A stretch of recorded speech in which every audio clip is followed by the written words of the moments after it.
Hello दोस्तों, आप सभी का स्वागत है कोड ऑफ ब्लेकफील्ड के चैप्टर नंबर 27 में। इस पार्ट की शुरुआत में हम देखते हैं कांगचेन को, जो कि गुस्से में कर्रारा होता है और वो उसका गुस्सा उसके सर पर चढ़ चुका होता है और वो सभी अपने पुराने कैप्टन और सबको गालियां निकालने लगता है।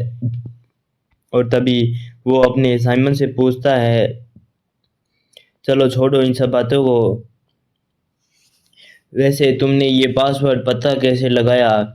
फिर वो बताने लगता है, मैंने ये पता तब लगाया जब मैंने अपना पासवर्ड बैंक वालों को बता रहा था।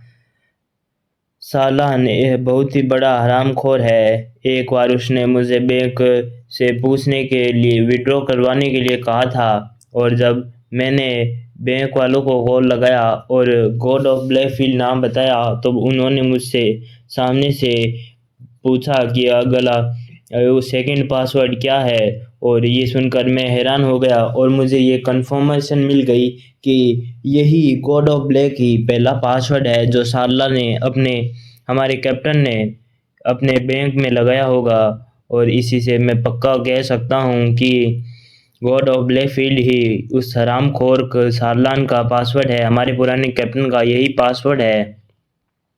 और ये सब बातें सुनने के बाद अपना कांचन मन में सोचता है कि क्या सच में ये बहुत अजीब सी बातें हैं। अगर हमारा पुराना कैप्टन इतना ज़्यादा एक्नॉलेज वाला पर्सन होता तो वो साला इस तरह की बेवकूफ़ी क्यों करता, और साला वो इस तरह के पासवर्ड क्यों रखता? क्या वो किसी तरीके का बेवकूफ़ है?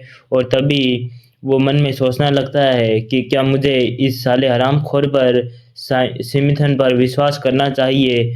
और तभी अपना सिमिथन कहता है, मैं समझ सकता हूँ कि आप अभी पूरी तरीके से सर मुझ पर विश्वास नहीं कर पा रहे। क्यों ना आप बैंक में ये फ़ोन लगाए और फ़ोन से ये पासवर्ड बोले, और आपको ये कंफर्मेशन आपको भी मिल जाएगी, जो मैंने कहा था वही सच है और इससे आप मुझ पर बिलीव कर पाएंगे। और ये सुनकर अपना कांगचेन कहता है, चलो अभी के लिए रहने दो। चलो मैं तुम्हारे पर अभी के लिए पूरी तरीके से विश्वास नहीं कर सकता, इसीलिए मैं बाद में बैंक वालों से पूछ लूँगा। अभी के लिए मैं तुम पर विश्वास कर रहा हूँ। और फिर अपना साइमन भी बहुत सी बातें करने लगता है। साइमन बताने लगता है कि अभी के लिए हमारा कैप्टन जिनसे इस ड्रग्स की डीलिंग कर रहे हैं वो जैपनीज़ और चाइनीज़ बंदे हैं। उन दोनों जापान और चाइनीज़ के बंदों के साथ वो हमारा हरामखोर कैप्टन ड्रग की डीलिंग कर रहा है। ये सुनकर क्या सच में, अपना कांगसेन कहता है, क्या सच में तुम सच कह रहे हो? ये कहते हुए अपना साइमन भी थोड़ा सा मुस्कुरा देता है क्योंकि उसे लगता है अब कांगचेन शायद मुझ पर धीरे धीरे विश्वास करने लगता है। कांगचेन फिर गहरी सांस छोड़ता है। तभी साइमन जोर से चिल्लाता है और कहता है, सर अगर आपने मुझ पर विश्वास नहीं किया और जब मैं वापस फ्रांस चला गया तो कल हो सकता है आपकी वो मीटिंग तो सही से हो जाए, आप कॉन्टैक्ट सही से कर लें, पर वो साले सरपेंट वेनेमक्स गैंग वाले लोग मुझे तो मार देंगे। और ये सुनकर अपना कांगसेन भी मन में सोचने लगता है, वो साले ये साला अचानक से इतना ज़्यादा उनके खिलाफ क्यों जाने लगा है? क्या ये मुझे फिर से फंसाने की कोशिश कर रहा है? और फिर अपना साइमन को कांचन कहता है, क्या तुम अगर इसी तरीके की बातें करते हो तो मुझे लगता है कि वो कल ही तुम्हारी मारने के लिए हमारी मीटिंग के लिए प्रिपरेशन कर रहे होते हैं। और ये सुनकर अपना साइमन कहता है, क्या अब मैं क्या करूं इन सब में? और फिर वो पूछता है, क्या वो सच में कल ही आप मुझे उनके हैंड ओवर कर दोगे?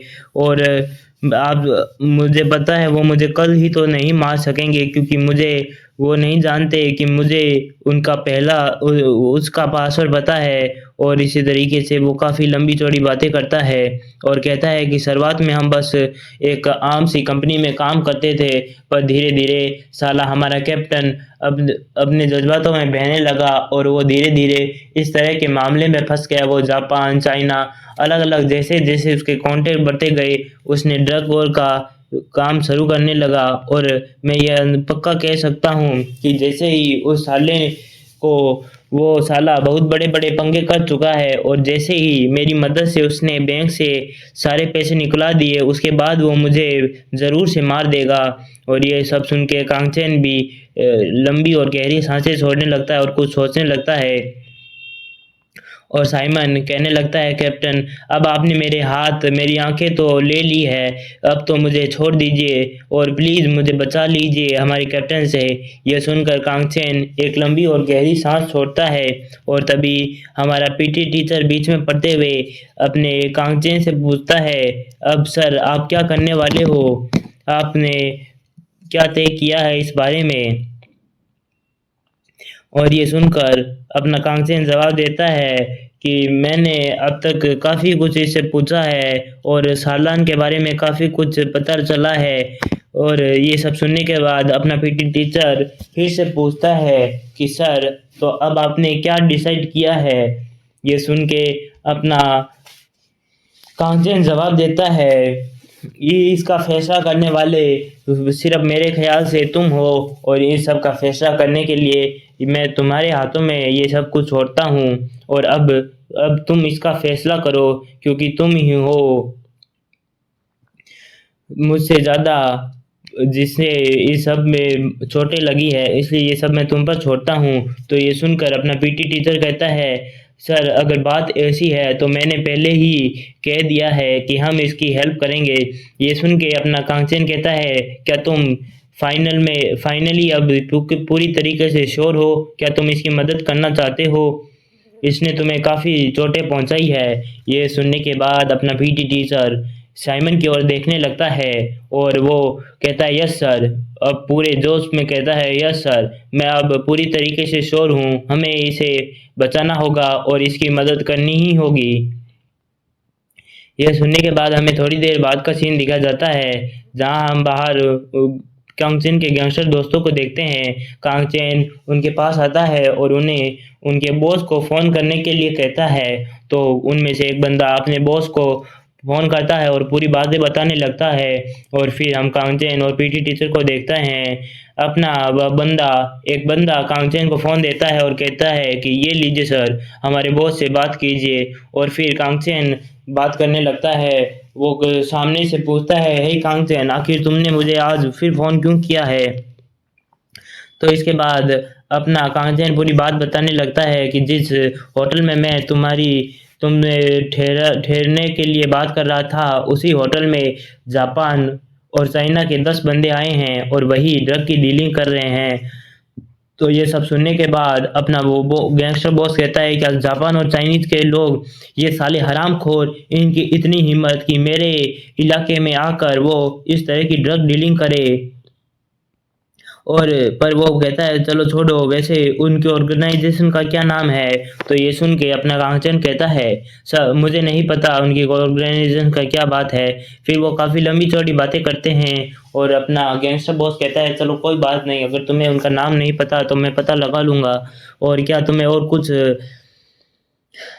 कहना है? और क्या तुम्हें कुछ और मदद चाहिए थी? तो ये सुन के अपना कांचन कहता है, नहीं नहीं, बस मुझे एक रूम चाहिए था नेमसेन होटल में। और ये सुन के अपना गैंगस्टर बॉस कहता है, अच्छा ठीक है, तुम जाके डेस्क वहाँ पर जाके मेरा नाम और बता देना, मैं सब कुछ वहाँ पर तुम्हारा नाम और बता देना, मैं वहाँ पर तुम्हारे लिए एक रूम बुक करा दूंगा और तुम ये सब हमारे साथियों पर छोड़ दो। ये सब बातें करने के बाद वो ऑलराइट कह देते हैं। और फिर हमें हॉस्पिटल का सीन दिखाया जाता है जहां हम देखते हैं कि वो गैंगस्टर बॉस वहां पर खुद ही आ गया होता है और वो कहता है, हे कांचन, क्या तुम दोनों अच्छा महसूस कर रहे हो? तो अचानक से उस गैंगस्टर बॉस को देख के कांचन कहता है, नहीं नहीं, कुछ खास नहीं, बुरा तो नहीं लग रहा है। वैसे तुम यहाँ पर आने का क्या मतलब था? क्या अब कौन सी बात हो गई जो तुम्हें खुद यहाँ आना पड़ गया? तो ये सुन के अपना गैंगस्टर बॉस कहता है, हमने उनके ऑर्गेनाइजेशन के बारे में पता लगा लिया है और हम कल उन पर अटैक करने वाले हैं। तो ये सुनकर अपना कांचन कहता है, तो क्या? तो ये सुन के अपना गैंगस्टर बॉस कहता है, क्या? इसका क्या मतलब है? क्या तुम हमारे साथ नहीं चलने वाले? और ये सुन के वो सामने अचानक से कांचन कुछ कहता है जिसे सुनकर अपना गैंग्स्टर बॉस हैरान हो जाता है और फिर अपना कांचन कहता है, हे गंग, उसका नाम लेता है बॉस बॉस का। हो गंगड्रे, तुम्हें क्या लगता है, क्या तुम उन पर अटैक करने के लिए हेजिटेट कर रहे हो, क्या तुम्हें उन पर हमला करने के लिए डर लग रहा है? ये सुन के अपना गैंगस्टर बॉस कहता है, क्या तुम किस तरह की बातें कर रहे हो, आखिर तुम सोच क्या रहे हो? तो ये सुन के अपना कांचन कहता है, अगर तुम इत कॉन्फिडेंस नहीं हो कि तुम ये मैटर संभाल सकते हो तो मुझे सच में बता दो कि आखिर क्या बात है। अह, तो अपना बॉस ये सब सुन के कहता है, क्या तुम किस तरह की बकवास कर रहे हो, मैं तुम्हें समझ नहीं पा रहा हूँ, तुम इडियट की तरह बातें कर रहे हो। तो ये सुन के अपना कांचन कहता है कि मैं तुम्हारा कोई ऑर्डर फॉलो करने वाला कुत्ता नहीं हूँ जो तुम मुझे अपने ऑर्डर बता दो और मैं बस उन्हें फॉलो कर लूँ। हाँ, मैं मानता हूँ कि ऐसी कुछ चीज़ें थी जिनमें तुमने मेरी काफ़ी ज़्यादा मदद करी, पर इससे मैं तुम्हारा कुत्ता नहीं हो जाता। तभी वो कांचन अपना गैंगस्टर बॉस कहता है, ज़रा रुको रुको कांचन, क्या तुम क्या सच में सोचते हो मैं यहाँ इसलिए आया कि मैं तुमसे पूछ सकूं, मैं तुमसे, फिर वो पूरे गुंडे वाली आवाज़ में कहता है कि मैं तुमसे कोई फेवर या कोई मदद नहीं मांगने आया हूँ, ये मेरा ऑर्डर है जिसे तुम्हें फॉलो करना होगा। और मैं कोई बेवकूफ़ नहीं हूँ जो तुम्हारी बातें यूं ही फ्री में मानता रहूँ। तुमने वादा किया था और तुम्हें वो निभाना ही होगा, और जैसा मैं तुम्हें कहता हूँ तुम्हें वैसा करना ही होगा, क्योंकि मैंने तुम्हारी कई चीज़ों में मदद की है, वो काफ़ी कोई छोटी मोटी नहीं। कोई तुमने मुझसे गार्डन में पौधे और नहीं लगाए हैं, तुमने मुझसे अपने गार्डन में पड़ी लाशों को उठवाकर उन्हें ठिकाने लगवाया है, और ये कोई छोटी बात नहीं है कांचन। और ये सब सुन के वो और गुस्से में उसे हरामखोर गालियाँ काटने लगता है और कांचन कहता, अच्छा ठीक है, चलो, हमें अब आखिरी बार बात करने की ज़रूरत थी। मैं सिंस अब मुझे लगता है जब मैंने तुमसे वादा किया है तो मुझे तुमसे वो वादा तो निभाना ही होगा, और तुम्हारी ये एक रिक्वेस्ट जो है मैं तुम्हारी ज़रूर मानूंगा। और याद रखना गांगटॉक, ये जो रिक्वेस्ट है ये पहली और आखिरी होने वाली है और ऐसा फिर कभी नहीं होगा। तो ये सुन के वो थोड़ा खुश हो जाता है और कहता है, अच्छा ठीक है कांगचेन। और वो फिर से काफ़ी ज़्यादा बातें करने लगते हैं और कांगचेन कहता है, तुमने मेरी काफ़ी मदद की है, तुम्हारे बंदों ने भी हॉस्पिटल और में भी मेरी काफ़ी मदद की। और ये सब सुन के वो कहता है, अच्छा ठीक है, मैंने तुम्हारी बातें सुन ली और मैं तुम्हारी सारी रिक्वेस्ट मान लूँगा। और ये कहते हुए वो वहाँ से जाने लगता है और वो कहता है, अच्छा ठीक है, जो तुमने कहा मैं उसे याद रखूँगा, और ये हमारी पहली और आखिरी बार की मीटिंग होने वाली है, इसके बाद शायद हम कभी ना मिले। ये सुन के अपना कांचन भी कहता है, अच्छा ठीक है, मैं मुझे तुम्हारे बिजनेस और वैसे भी मुझे तुम्हारे बिजनेस में कोई लेना देना नहीं है, ना मेरा कोई इंटरफेरेंस होगा। ये सुन के अपना बॉस लीडर कहता है, अच्छा ठीक है, मैंने तुम्हारी सारी बातें सुन ली हरामखोर, और याद रखना अपनी स्टडी को अच्छे से और मेहनत के साथ करना, वरना पता नहीं कब तुम भी हमारी तरह गैंगस्टर बन जाओ। ये सुन के कांचन कहता, अच्छा ठीक है, मैं समझ गया। और गैंगस्टर का बॉस वहाँ से जाने लगता है अपने गैंगस्टर साथियों को लेकर, और पीछे से कांगसेन और पीटी टीचर ऑकवर्ड सीक्वेंसेस में आ जाते हैं। तभी पीटी टीचर कांगसेन से पूछता है कि आखिर तुमने ऐसा क्यों किया? तो ये सुन के अपना कांगसेन कहता है, क्या तुम्हारा क्या मतलब है? तो ये सुन के अपना पीटी टीचर पूछता है, आखिर तुमने उस गैंगस्टर बॉस से इस तरीके से क्यों बात की? क्या तुम्हें लगता है तुम्हें उसकी मदद आगे नहीं पड़ने वाली? और मुझे तो लगता है कि तुम्हें उनकी मदद काफ़ी पड़ने वाली है। यह सुन के अपना कांचन कहता है, क्या पीटीटी, तो तुम क्या सोचते हो हमारे बारे में? हम किसी तरीके की गैंगस्टर हैं या हमें गैंगस्टर एक्टिविटी में भाग लेना चाहिए?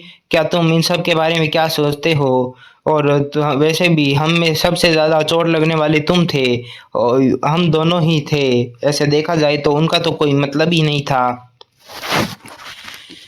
और ये सब बातें करते हुए वो काफ़ी सारी बातें करने लगते हैं, और वो कहते हैं, कांचन कहता है कि अब जो भी टेरेटर है, वो जो भी इस हमारे कैप्टन का मैटर है, हम उसे ज़रूर से ज़रूर हम खुद अपने हाथों से निपटाने वाले हैं और उसे जल्द से जल्द सुलझा देंगे। ये सुन के अपना पीटी टीचर कहता है, तो मैं समझ सकता हूँ कि आप गलत नहीं हैं कैप्टन। ये सुन के अपना कांगचैन को सोचने लगता है और सोचते हुए बाहर देखता है और पीटी टीचर उसे देखता है। कांगचैन उसे देखते अपनी ओर देखते हुए कहता है कहता है कि तुम्हें काफ़ी ज़्यादा चोटें लगी है बूढ़ाऊ कहीं के, चलो तुम्हें अब आराम करना चाहिए। तो ये सुन के अपना पीटी टीचर कहता है कि पर आपके बारे में क्या? तो ये सुन के अपना कांगचन कहता है कि मैं भी तो अब सोने ही जाने वाला हूँ, और वैसे भी इन सब सोने के बाद मुझे बहुत सी बड़ी बड़ी बातें हैं, उन सबको काम है जिन्हें निपटाना ही होगा। ये सब बातें करके वो दोनों ही सो जाते हैं और फिर हमें अगले अगले दिन का सीन दिखा जाता है। तो अपना पीटी टीचर आंखें खोलते हुए कहता है, क्या तुम जग गई पहले ही? और फिर अपना कांगचन कहता है कि काश कुछ अजीब है। तो ये सुन के अपना पीटी टीचर कहता है, अरे वो क्या है? तो अपना कांगचन कहता है, मेरा शरीर काफ़ी। तो ये इतना सुनते ही पीटी टीचर कहता है, क्या आपके जो इंजरी हुई थी वो और ज़्यादा खराब हो चुकी है? क्या मुझे डॉक्टर को कॉल करना चाहिए? तभी कांगचन हंसते हुए कहता है, नहीं नहीं, मुझे काफ़ी आज ज़्यादा अच्छा महसूस होता है। मेरी ये सब कुछ मेरी उम्मीद से ज़्यादा अच्छा ही महसूस हो रहा है। ये सुन के पीटी टीचर भी हैरान हो जाता है और फिर अपना कांचन कहता है, अपना हाथ हिलाते हुए कहता है कि जब मुझे कल जितना दर्द हो रहा था आज उतना दर्द नहीं हो रहा है। और इसी के साथ वो मुट्ठी बनाता है और वो कहता है, ये तो मुझे कल से बहुत ज़्यादा बेहतर महसूस हो रहा है। और वो सोचता है, क्या ये सब सच में पॉसिबल है? एक दिन के आराम से क्या इतनी ज़्यादा रिकवरी हो सकती है? और दोस्तों इसी सस्पेंस के साथ कि आखिर कांगचेन की बॉडी इतनी ज़्यादा जल्दी रिपेयर कैसे हो गई, इतनी ज़्यादा जल्दी सही कैसे हो गई, इसी के साथ हमारा ये चैप्टर आज का यहीं समाप्त होता है। और दोस्तों इसमें आगे काफ़ी बड़ी-बड़ी फाइटिंग स्केन आने वाले हैं, तो आप इस सीरीज़ के साथ हमारे साथ बने रहिएगा। अगर आप हमारे चैनल पर नए हैं तो हमारे एमजे एक्सप्लेन चैनल को सब्सक्राइब कर लें। आपके एक सब्सक्राइब से आप हमारी फैमिली का हिस्सा बनेंगे और मुझे और उम्मीद मिलेगी वीडियो बनाने की रेगुलर बेसिस पे। आज के लिए बस इतना ही, हम मिलते हैं कल एक और नए वीडियो के साथ।